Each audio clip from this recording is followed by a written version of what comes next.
మీ business ఏదైనా మీ ఊర్లో promotion చేయాలంటే అది సుమన్ టీవీతోనే సాధ్యం. ఇప్పుడే సంప్రదించండి. నేను బండి స్టాండ్ వేస్తే కుడిసేపు ఆవిడ పోయి ఎడమ సేపు పడిపోయింది సార్. పడిపోతే కొంచెం చేయరిందని గవర్నమెంట్ హాస్పిటల్కి వెళ్ళాను. చిన్న చిట్లింద దుమ్ము తీసేస్తే నీ చెయ్యి మామూలుగా వచ్చేస్తుంది, నువ్వు నీ పని నువ్వు చేసుకొచ్చి అన్నారండి. ఆ రోజు నుంచి ఈ రోజు కూడా అండి నా చెయ్యి రాలేదండి. చిటికిన వేలు అసలు రావట్లేదు మేడం, రావట్లేదండి అంటే మనకి ఎంక్వైరీకి వస్తాయి కదా మేడం, ప్రతిరోజు చెప్పేవాళ్ళు అమ్మ తిమ్మిరి మీద ఉంటుంది వస్తుంది, నువ్వేం కంగారు పడిపోకు అన్నారు. అప్పుడు ప్రైవేట్ హాస్పిటల్కి వెళ్ళాను మేడం. వెళ్ళిన తర్వాత దీన్ని నీ బాల్ తీసేశారు, నీ లైఫ్ లాంగ్ చెయ్యి రాదు, నీకు ఆపరేషన్ చేసినా రాదు, ఎంత డబ్బు ఖర్చు పెట్టినా ఏ హాస్పిటల్కి వెళ్ళినా నీకు రాదు అని చెప్పారు మేడం.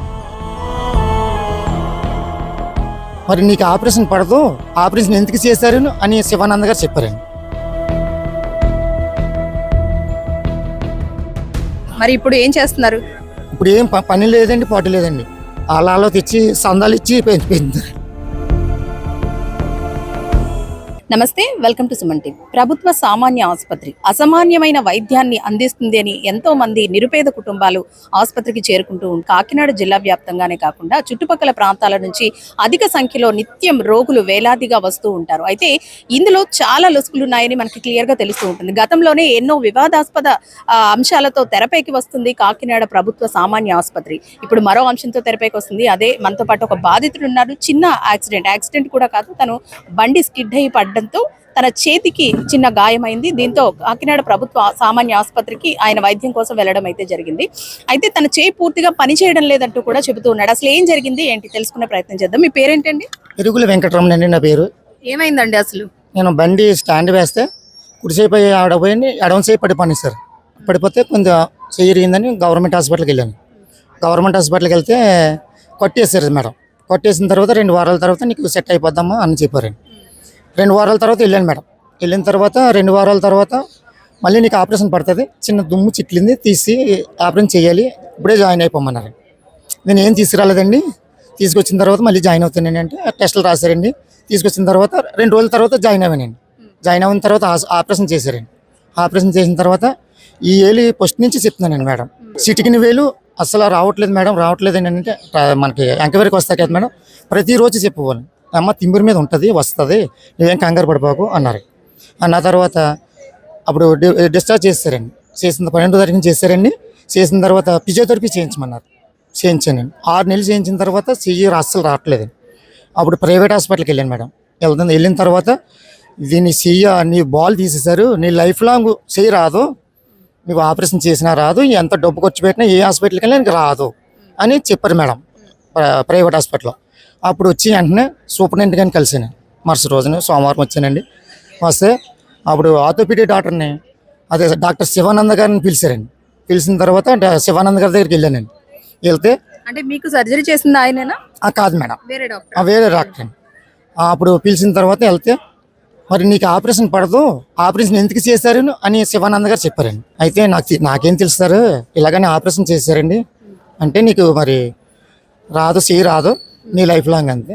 మీకు సర్జరీ చేయాలి, సర్జరీ పడుతుందని చెప్పారు కదా, ఆ టైంలో మీకు ఇలా ఏమైనా సైడ్ ఎఫెక్ట్స్ ఉంటాయి, లేదంటే చెయ్యి పైకి లేవదని కానీ అలాంటివి ఏమైనా చెప్పారా? అసలు ఏం చెప్పలేదండి. ఏం చిన్న చిట్లింద దుమ్ము తీసేస్తే నీ చెయ్యి మామూలుగా వచ్చేస్తుంది, నువ్వు నీ పని నువ్వు చేసుకొచ్చి అన్నారండి. ఆ రోజు నుంచి ఈ రోజు కూడా అండి నా చెయ్యి రాలేదండి. ఎంత నేను వ్యవసాయం కూలండి, నాకు 2 అమ్మాయిలండి. ఏప్రిల్ 7వ తారీఖున ఆపరేషన్ చేశారండి. ఏప్రిల్ 7 నుంచి కూడా ఈ రోజు కూడా పనిలోకి వెళ్ళదండి. నాకు 2 పాపలండి. ఏం చేస్తుంటారండి మీరు? నేను వ్యవసాయ కూలండి. మరి ఇప్పుడు ఏం చేస్తున్నారు? ఇప్పుడు ఏం పని లేదండి, పాటు లేదండి.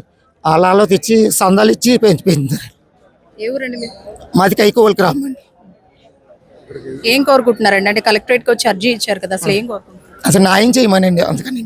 మీరు మళ్ళీ వెళ్ళి జీజీహెచ్ లో సూపరింటెండెంట్ కలవడం అయితే జరిగింది కదా? జరిగింది. సో మరి ఆవిడకి చెప్పలేదా? అంటే నీకు సర్జరీ అవసరం లేకపోయినా చేశారని చెప్పారని డాక్టర్ అనేసి మళ్ళీ ఆవిడని కలిసారా మీరు? ఇంకా కలలేదండి. ఎందుకని ఆర్థోపెడిక్ డాక్టర్ మనకు చెప్పారు, డాక్టర్ శివానంద గారు చెప్పారండి, నీకు రాదమ్మా, సిటీ స్కానింగ్ రాశారండి. రాసి ఇంకా నీకు లైఫ్ లాంగ్ రాదు, మేము మరి ఏంటి సార్ అని అడిగానండి. అడిగితే అన్నారు, నువ్వు సదరం తెచ్చుకో, సంతకం పెడతాం, నీకు పెన్షన్ రాజగలవు అన్నారు. సదరం అవ్వట్లేదు మేడం సార్, నేను వెళ్ళాను ఆల్రెడీ నవంబర్ 14 వెళ్ళానండి, సదరం అవ్వట్లేదండి. మరి అంటే సంతకం తెచ్చుకుంటే సంతకం పెడతాం, నీకు పెన్షన్ వస్తుంది అని చెప్పారు సార్. ఆ రోజు నుంచి మళ్ళీ నేను కలెక్టర్ గారి దగ్గరికి వచ్చానండి. ఇక్కడ న్యాయం ఏమైనా జరుగుతుందేమో అని వచ్చానండి. అదే మేడం.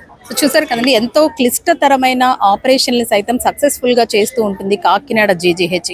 ఎన్నో వ్యాధుల్ని నయం చేసి ఎంతో మంది రోగులను ఆరోగ్యవంతులుగా చేసి పంపించే క్రమంలో ఇలాంటి పొరపాట్లు అయితే చాలానే జరుగుతూ ఉన్నాయి. గతంలో కూడా మనం చూసాము, గర్భిణి ఏదైతే డెలివరీ కోసం రావడం, బేబీతో సహా ఆమె చనిపోవడం, ఇంజెక్షన్ వికటించి చనిపోవడం కూడా జరిగింది. ఇలాంటి ఘటనలు పునరావృతం అవుతూనే ఉన్నాయి. ఇక్కడ మనం చూసుకుంటే కనుక దినసరి కూలీ ఆయన రెక్కాడితే గానీ డొక్కాడని జీవితం. ఏ రోజు డబ్బులు తెచ్చుకుంటే ఆ రోజే వాళ్ళ కుటుంబం వెళ్లే పరిస్థితి. అటువంటి పరిస్థితి నుంచి ఒక చిన్న గాయం అయిందంటూ కాకినాడ ప్రభుత్వ ఆసుపత్రికి వస్తే మొత్తానికి తన చెయ్యే పని చేయకుండా చేశారంటూ కూడా కుటుంబ పోషణ పూర్తిగా భారమైందంటూ కూడా ఆయన ఆవేదన వ్యక్తం చేస్తున్నాడు. ఒక చిన్న సర్జరీ చేస్తే తన చెయ్యి మామూలుగా అవుతుందని చెప్పి తన చేతికి ఏదైతే బాల్ ఉంటుందో ఎల్బో దగ్గర ఆ బాల్ ని తీసివేశారని, అయితే ఇది తీసివేసినప్పటి నుంచి కూడా తన చిటికిన వేలు స్పర్శ లేదు, కనీసం బెండ్ అయిపోయి అలాగే ఉండిపోయిందంటూ కూడా డాక్టర్లకి చెప్పినా సరే కొన్ని రోజులకి అది నార్మల్ అవుతుందంటూ కూడా వాళ్ళు చెప్పారంటూ కూడా ఆయన వాపోతున్నాడు. తీరా కొన్ని రోజులు గడిచిన తర్వాత చెయ్యి మొత్తానికి కూడా పని చేయడం లేదంటూ కూడా వాపోతున్నాడు. రోజు కూలీ చేసుకునే నేను నా చెయ్యి పని చేయకపోతే నా కుటుంబాన్ని ఏ విధంగా పోషించుకోవాలంటూ కూడా ఆయన ఆవేదన వ్యక్తం చేస్తున్నాడు. అలాగే కాకినాడ జీజీహెచ్కి వెళ్ళి సూపరింటెండెంట్ కూడా కలవడం జరిగిందని, ఈ విషయం గురించి ఆమెతో మాట్లాడితే ఒక ఆర్థోపెడిక్ డాక్టర్ ని పిలిపించి మళ్ళీ టెస్టులు చేయించారంటూ కూడా చెబుతున్నారు. అయితే సర్జరీ అవసరం లేకుండా ఎవరు నీకు ఈ సర్జరీ చేశారంటూ కూడా డాక్టర్ అడిగారంటూ కూడా ఈయన చెబుతూ ఉన్నారు. అంటే సర్జరీ అవసరం లేని చోట కూడా ఈయనకి ఆపరేషన్ చేసి ఆ బాల్ ని తీసివేయడంతో చెయ్యి పూర్తిగా పనిచేయని పరిస్థితి అయితే నెలకొంది. ఇలాంటి ఘటనలు కాకినాడ జీజీహెచ్ లో పునరావృతం అవుతూనే ఉన్నాయి. కానీ అధికారులు మాత్రం ఏ విధమైన చర్యలు తీసుకోవడం లేదు. రోగుల పట్ల ఇంత నిర్లక్ష్యంగా వ్యవహరిస్తున్న వారిపై కఠిన చర్యలు తీసుకోవాలంటూ కూడా చాలా మంది కోరుతూ ఉన్నప్పటికీ కూడా ఎటువంటి న్యాయం ఎక్కడ జరగడం లేదంటూ కూడా వాపుతున్నారు. మరి దీనికి సంబంధించి అధికారులు ఎటువంటి నిర్ణయం తీసుకుంటారు, ఇతనికి ఏ విధమైన న్యాయం చేస్తారనేది మనము వేచి చూద్దాం. కెమెరా పర్సన్ శ్రీధర్తో అనుశ్రీ, సుమన్ టీవీ, కాకినాడ.